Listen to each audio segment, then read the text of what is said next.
We left one heartland for another, making the 300-mile journey north to Edinburgh, the capital city of Scotland, which overwhelmingly voted to stay in the EU. We met up for a drink with chef Jamie McCormack in the city's Old Town. My country people did not vote to come out of the European Union. England took us out. We didn't vote for this. But wouldn't it be a crisis of democracy if we had one result in 2016 and then another result this year? Isn't it a crisis of democracy that Scotland are being dragged out of the European Union against their will? Isn't that the crisis of democracy, my friend? Scotland are being dragged out of the European Union against their will, only on the votes of the English people. What about the 40-odd% of Scottish people that voted to leave? But what about the 63% of people in Scotland that voted to stay? Why is being Scottish so important? Go outside that door and look around, mate. So we did.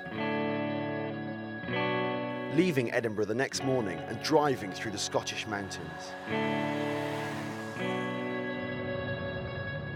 We're in the Scottish Highlands and it's just absolutely stunning. Up to the freezing northern coast to Moray. We've driven through the mountains and finally arrived at the coast in northern Scotland, the furthest we'll get from Westminster during our trip.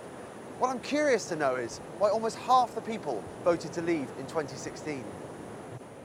We met up with Sandra Campbell, who was out for an evening walk on the beach. I wanted to come out because my brother's fishermen, fishing-wise, get a rough deal because there are actually fishermen coming into the area from EU countries who don't have a shoreline. What do you say to people now who are seeking to overturn your decision? Well, I think they should leave it to go to fruition, for it to play out. I think most of us have about had enough of it at the present moment. I don't think we should have another referendum, but I think that it should just really go ahead with the process and just see what the outcome is. During the referendum campaign, do you think you had all the facts? No, I don't think there was enough information given for people to make a proper, come to a proper decision.